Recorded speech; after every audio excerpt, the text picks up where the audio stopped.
आइए इसमें हम भौतिक से संबंधित कुछ बातें देखते हैं और इसके बाद पीडीएफ में जो कुछ मिलेगा आप उसको काम करेंगे।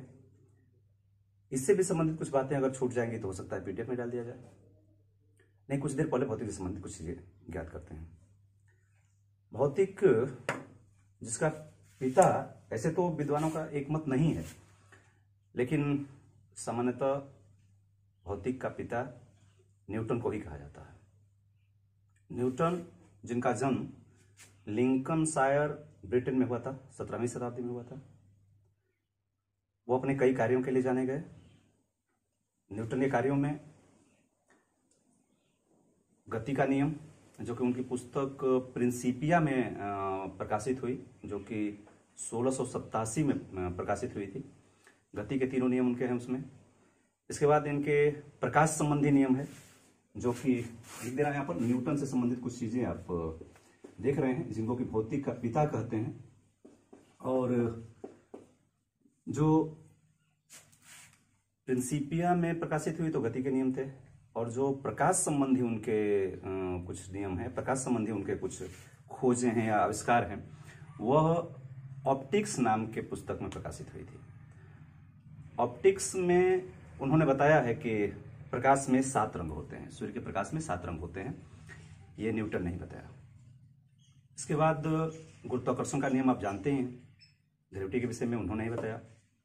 इसके बाद शीतलन के नियम को भी न्यूटन ने ही दिया था। जैसे जैसे कोई वस्तु ठंडी होती जाती है, उसके ठंडे होने की दर कम होती जाती है, एक इस पर निर्भर करता है। ये सब जो है शीतलन का नियम कहलाता है, और ये भी उन्होंने ही दिया था। आप समझ सकते हैं कि इतना पहले 17वीं शताब्दी में 1600 से 1700 के बीच ये सब घटनाएं जब घट रही हैं, तो उस समय कोई इतना जबरदस्त ढंग से सोच रहा हो अपने एक्सिस्टेंस के विषय में, वैज्ञानिक तरीके से सोच रहा हो, तो निश्चित रूप से मान्यता देनी चाहिए। और इसलिए न्यूटन को भौतिक का पिता कहा जाता है। लेकिन आधुनिक भौतिक का पिता की बात करेंगे तो आइंस्टीन को कहा जाता है। और आइंस्टीन के विषय में आप जानते हैं, मुख्य रूप से ये जर्मनी में पैदा हुए थे और बाद में अमेरिकी नागरिकता इन्होंने ग्रहण किया। महानतम वैज्ञानिकों में माने जाते हैं। मुख्य रूप से इनका कार्य जो है वो =mc² के लिए जाने गए, उसके विषय में आप जानते हैं। मैंने अभी ये बताया कि आपको अगर भौतिक का पिता अगर पूछता है तो न्यूटन को कहेंगे, और आधुनिक भौतिक का पिता कहता है तो आप आइंस्टीन को कहेंगे। इनके विषय में कुछ जानकारियां भी आपने हासिल किया। खगोल भौतिकी की जहां तक बात है, अगर खगोल भौतिकी का पिता पूछे तो आप कॉपरनिकस को बताएंगे। ऐसे बहुत सारे भौतिकी की बात है, लेकिन ये मुख्य 3 बातें हैं: भौतिकी का पिता, आधुनिक भौतिकी का पिता, और खगोल भौतिकी का। खगोल के लिए मैं बात करूं, खगोल भौतिकी का पिता, तो कॉपरनिकस की बात करेंगे। आगे आप कुछ और बातें देखें, कुछ मात्राओं की पद्धतियां देखें। जैसे सीजीएस पद्धति, एफपीएस पद्धति, एमकेएस पद्धति, एसआई पद्धति, ये कुछ प्रचलित हमारे यहाँ पद्धतियां हैं मात्राओं की। जहां तक सीजीएस पद्धति की बात है, इसको फ्रेंच पद्धति भी लोग कहते हैं, फ्रेंच या मैट्रिक पद्धति भी कहते हैं, मैट्रिक। और इसमें जो मात्रक है, इसमें समझ सकते हैं, सी जो सेंटीमीटर है, जी ग्राम, एस सेकेंड। मतलब लिख दे रहा हूं यहां पर, सेंटीमीटर, ग्राम और सेकेंड। इन्हीं के नाम पर इसी से आप पता लगा सकते हैं किस तरह से सेंटीमीटर, ग्राम, सेकेंड, ये पद्धति। इन नामों को भी आप थोड़ा ध्यान रखेंगे। आगे देखते हैं, जो एफपीएस पद्धति है, इसको ब्रिटिश पद्धति के नाम से जानते हैं। ब्रिटिश पद्धति लोग कहा करते हैं इसको, ब्रिटिश पद्धति के नाम से जानते हैं। और इसमें जो है एफ का मतलब फुट से है, पी पाउंड, और फिर ये सेकेंड हो गया। ये ये पद्धति है इसमें।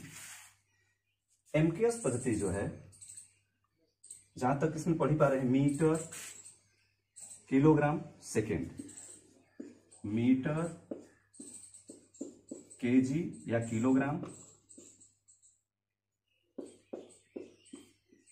और सेकेंड।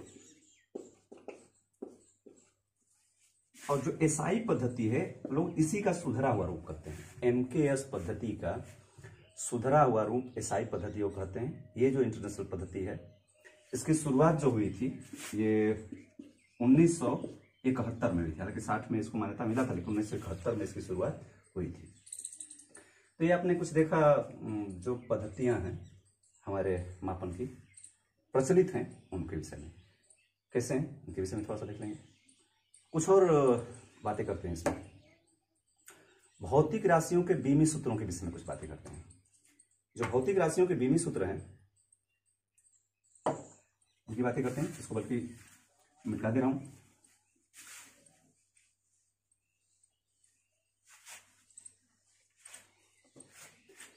कैसे बनाते हैं इसकी बात करते हैं। कुछ का हम इसमें देख लेते हैं, कुछ बल्कि पीडीएफ में डाल दूंगा। कुछ बनाते रहूं ऐसे, जैसे यहां लिख दे रहा हूं राशि, उनके कुछ सूत्र, और फिर यहां बीमी सूत्र करते हैं।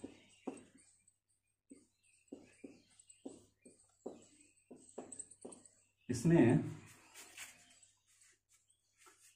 कुछ राशियों के नाम, जैसे कहीं से मिले, जैसे क्षेत्रफल, आयतन, दूरी, पूरा लिख दे रहा हूं, दूरी, वेग, इनका पहले देख लेते हैं, इसके बाद देखा जाएगा। दूरी है, यहां पर चाल कर लीजिए इसको, ठीक है, चाल करेंगे तो। क्षेत्रफल का अगर सूत्र आपको याद होगा, अगर मैथ में जो प्रयोग आप करते हैं क्षेत्रफल का सूत्र, तो लंबाई गुणे चौड़ाई। अगर मैं उसको भी एक बार लिख दूं तो इसका होता है लंबाई गुणे चौड़ाई। मतलब जानते हैं ये दोनों लंबाइयां हैं, दूरियां हैं। चौड़ाई भी क्या है, दूरी है।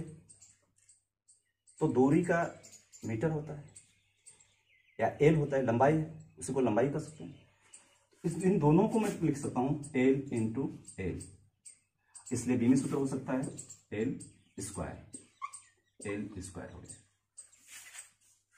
अगर आप आयतन देखते हैं तो फिर से उसी तरह से बना सकते हैं।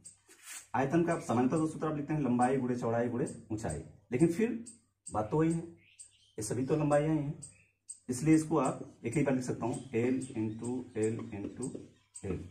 इसलिए सूत्र जो बनेगा इसका एल क्यूब हो जाएगा। इसका हो गया एल क्यूब। अगर आप चाल कहते हैं तो चाल बराबर होगा दूरी बटा में समय। लिख दे रहा हूं यहां, दूरी बटा में समय, या इसको आप लिख सकते हैं एल बटा में टी, या जब सूत्र बनाएंगे तब लिख सकते हैं एल टी के पावर -1, ऊपर लेगा -1। ये उसका भी सूत्र हो गया। वेग का भी वही होता है, क्योंकि वेग का जो सूत्र है वो विस्थापन बटा में समय है।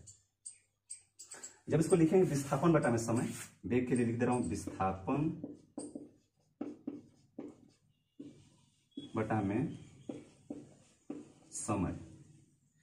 विस्थापन भी जो है वो एल ही है, विस्थापन एल है, समय टी है, तो इसको भी आप लिख सकते हैं एल अपॉन टी, और फिर से इसका सूत्र लिख सकते हैं एल टी के पावर -1। इसलिए आप ये बात ध्यान रखेंगे कि चाल और वेग का एक ही है। आगे देखते हैं त्वरण। त्वरण का सूत्र है वेग परिवर्तन बटा में समय। लिख दे रहा हूं बल्कि यहां त्वरण। त्वरण कहते किसे हैं, वेग परिवर्तन की दर को त्वरण कहते हैं। तो त्वरण का मतलब हो गया वेग परिवर्तन